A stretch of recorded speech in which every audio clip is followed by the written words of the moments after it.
Hello, today we'll study about transversals.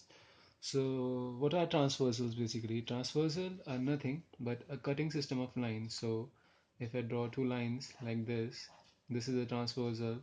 If I draw another line like this is also a transversal. Transversals are nothing but a cutting system of lines.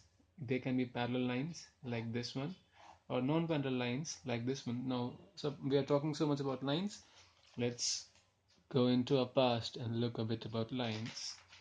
What is a line? Line extends infinitely in two directions because we're talking about 2D here. So this line extending infinitely in two directions. This is how we're denoting the directions.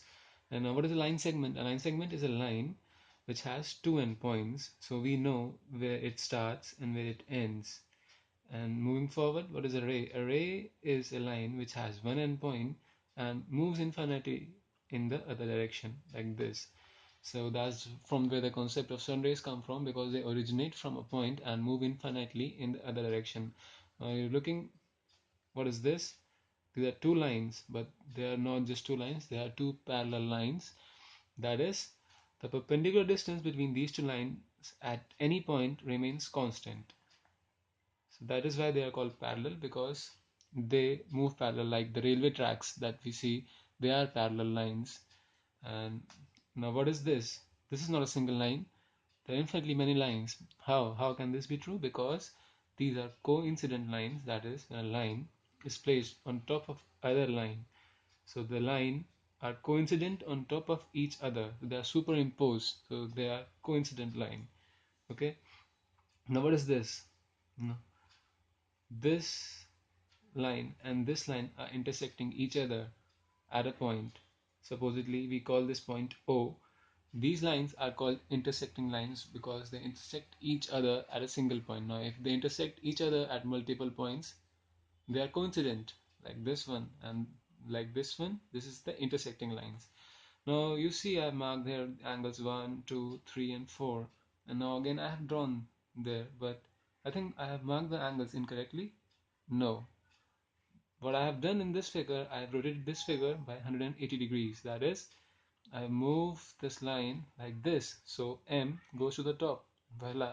M goes to the top and L goes to the other side like this. Now what happens when I do this? These two angles interchange their position and come here. And these two angles interchange their positions and come here.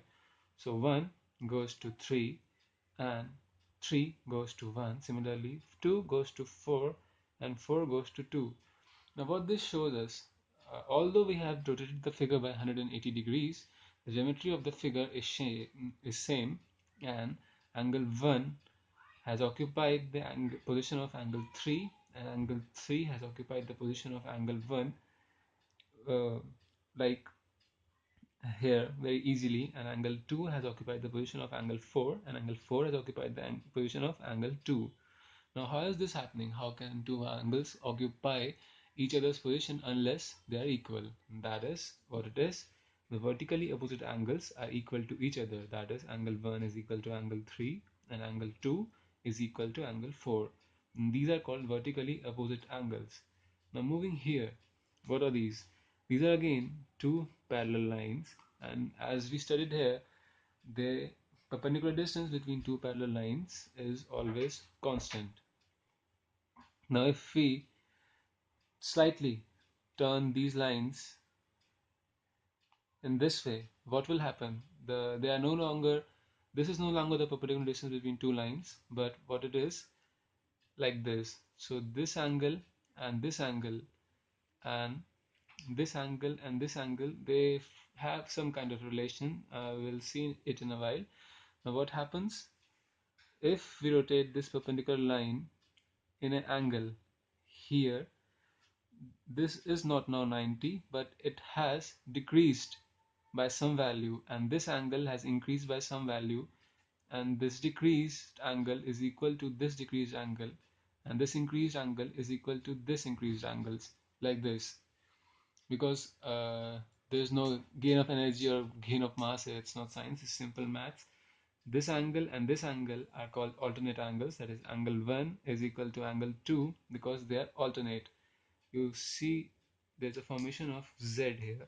You see this and this. It's a way to remember this Z, and this, it's again part of another Z, like this one.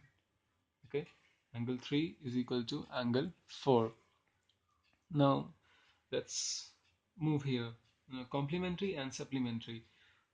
Any two angles whose sum is equal to 90 degrees are called complementary angles, and any angles whose sum is equal to 180 degrees are called supplementary angles. Supposedly, these are the examples, like 45 plus 45 is 90. So these two angles whose measure are 45 degrees and 45 degrees will be a complementary. Similarly, 40, 90, and supplementary. Two angles whose sum are equal to 180, 90 plus 90 degrees, 45 degrees plus 135 degrees, and so on. There can be numerous pairs of angles. Now, I think this is all where uh, concept of transversal to study, but there's one more thing, that is a linear pair. Now, supposedly, if we draw a line and this angle is suppose x, and we don't know this angle, but we know that this whole angle is 180 degrees. Okay, so if this is x, this is 180 minus x, and this is called a linear pair. Okay, sum of angle 1 and sum of angle 2 is equal to 180 degrees, and they are supplementary. That is what we studied. This is called a linear pair. Now, moving to a transversal. See, these are two parallel lines, and this line intersects them, and this is called a transversal because we see this is a cutting system of lines. Now let's find out the vertically opposite angles here. That is, angle 1 is vertically opposite to angle 4, angle 2 is vertically opposite to angle 3. Come down, angle 5 is vertically opposite to angle 7, and angle 6 is vertically opposite to angle 8. Let's check 6 and 8, 5 and 7, 2 and 3, and 1 and 4. These are vertically opposite.